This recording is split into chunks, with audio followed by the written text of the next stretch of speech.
Genius, millionaire, and visionary industrial genius Tony Stark, CEO of leading military defense contractor Stark Industries, is in war-torn Kunar, Afghanistan, to demonstrate his company's new Jericho missile.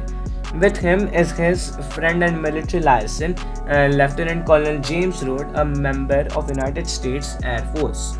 While riding in a transport convoy, Stark is critically wounded in an ambush and held captive in a cave by the Ten Rings. An electromagnet built by fellow captive Ho Yinsen keeps the shrapnel that wounded Stark from reaching his heart and killing him.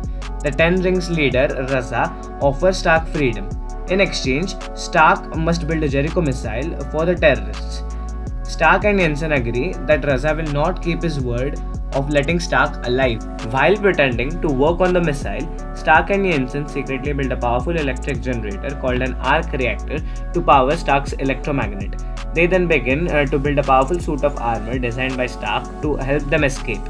The Ten Rings ambush the workshop when they discover Stark's real plan, but Yinsen sacrifices himself to distract them while Stark's suit powers up. Using the armored suit, Stark fights his way out of the cave to find a mortally wounded Yinsen, who assures Stark and urges him to continue his escape and not to waste his life. An enraged Stark leaves the cave, burns the terrorist stockpiles of Stark Industries produced weapons, and flies away. Having escaped, Stark crashes in the desert, which destroys the suit. After being rescued by a search party, including Rhodes, Stark returns home. He calls a press conference to announce that his company will no longer manufacture weapons, having seen firsthand the strife that they cause in the wrong hands. Obadiah Stane, his father's old partner and the company's manager, informs Stark that this may ruin Stark Industries and his father's legacy. In his home workshop, Stark spends the next few months building an improved version of his suit as well as a more powerful arc reactor for his chest. Enraged, Stark flies to Afghanistan where he saves citizens of Gulmira from Ten Rings' wrath. While flying home, Stark is enraged by two F-22 Raptors on behalf of the US Air Force. He phones Rhodes and reveals his identity in an attempt to call off the attack. Meanwhile, the Ten Rings gather the pieces of Stark's prototype suit. Raza meets with Stane and offers to exchange the suit with him. However, Stane has Raza and his faction eliminated, taking the suit for himself.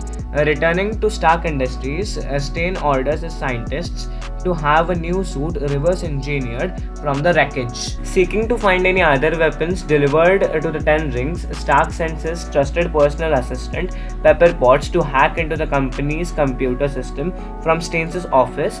Potts finds evidence of Stane supplying weapons to the terrorist, but also discovers that Stane had initially hired the Ten Rings to kill Stark in Afghanistan.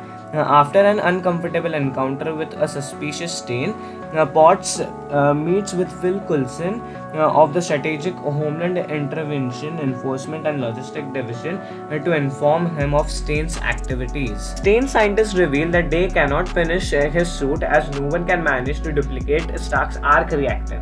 Stane ambushes Stark at his home using a sonic taser to paralyze him and take his current arc reactor. Left to die, Stark manages to crawl to his lab and saves himself by reusing his original arc reactor. Potts and several SHIELD agents attempt to arrest Stane, but he dons his suit and attacks them. Stark fights Stane, but is outmatched without his upgraded reactor to run his suit at full capacity. Stark lures Stane atop the Stark Industries building and instructs Potts to overload the large arc reactor there. Doing so unleashes a massive electrical surge that knocks Stane unconscious, causing him and his armor to fall into the exploding arc reactor and killing him. The next day, the press has dubbed the armored hero Iron Man. Agent Coulson gives Stark a cover story to explain the events of the night and Stane's death. At a press conference, Stark begins giving the cover story, but then instead announces that he is Iron Man, shocking the public as the crowd of interviewers suddenly begin roaring out questions, much to Rhodes' confusion. Afterwards, Nick Fury visits Tony Stark at home, stating that Iron Man is not the only superhero in the world and wants to discuss the Avengers Initiative.